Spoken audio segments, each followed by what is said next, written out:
No one likes to get bit. We'll talk about that today on Bible Time.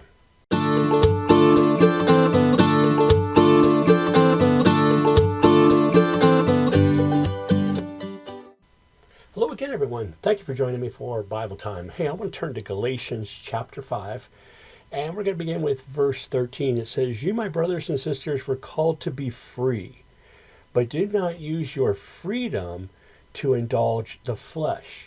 Rather, serve one another humbly in love. For the entire law is fulfilled in keeping this one command: love your neighbor as yourself. If you bite and devour each other, watch out, or you will be destroyed by each other." So this is a very good passage, I think, and something that, at least in churches, we should all pay close attention to. But not even just when we're in church. I mean, in our own families, in our workplace, and everyday life, even people you don't know. It is so easy to just bite and devour one another. We put ourselves above everyone else, and we think in some way that we're better than the person in front of us. Maybe we look different. Maybe we feel like we make more money. Maybe we feel like we have a better car, better house. Maybe we feel like we're more fit than they are. There's all kinds of ways that we put ourselves above someone else. And then as a result, we attack that person. No, I don't mean like physically bite someone, but I mean to attack their character, attack their words, attack maybe even physical violence. But most of the time, we lash them with our tongue. You know, there's a reason James said the tongue is very powerful. It can cause us a lot of harm in our lives, and it can get us into a lot of trouble. So why do we do this? Why?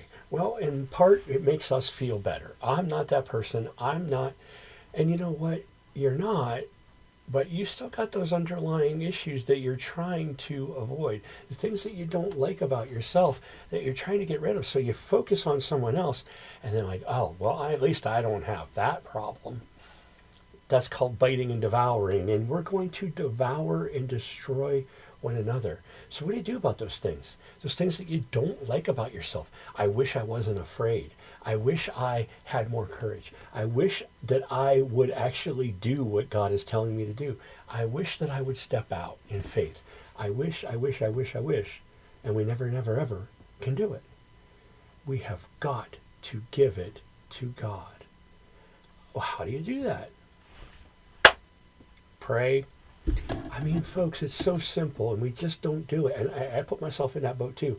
There's a lot of times when I know I should do it, I'm going to do it, I'll get around to it, and I don't do it.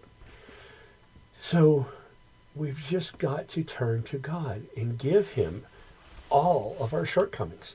Give him all of our anger. Give him all that he wants us to give. Because we can't carry it alone. We can wish all day. We can say, I'm going to get better at. We can do that all day. But we're never going to make a difference until we hand it to God and say, God, look, I can't do this. I need you. I need you to take this from me. I need you to make this happen. I need you to change me. You know, God's not going to force you to do anything against your will. And the minute you say, okay, I give it to you, God, I surrender to you, you can take it right back. And he'll let you have it. It's not like he's going to say, nope, you gave it to me, you're not taking it back. No, he'll let you take it back. Because that's the beauty of who he is. He gives us free choice to do anything. The Bible tells us that everything is permissible, but not everything is beneficial.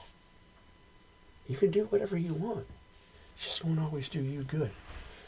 So let's stop and seek God. And I'm not even saying stop and think about what we're doing. I mean, in all things, give it to God. We've got to hand it to him. We've got to speak to him. And that's going to build our relationship with him. You have fear? Give it to God. You lack courage? Give it to God. You need wisdom? Ask God for it. You need direction? Ask God. You need to break a habit? Ask God. You need to be more loving? Ask God. None of this that he tells us to do, does he ever expect us to do it alone. Never. In fact, he wants to help us. Throughout the Bible, he's telling Israel, come to me and I will help you. But the minute they turn away, well, that's when the trouble starts. Or they neglect him. Or, even worse, they try to find help in something else. If I were to say, I'm going to move this mouse and it's going to change my direction because I'm going to click on things on the internet that are going to help me out, I'm done. I've just made that into a God, and I'm not seeking God. But instead, I'm going to go to God and say, God, look, I need to change my direction. I need to know where to go.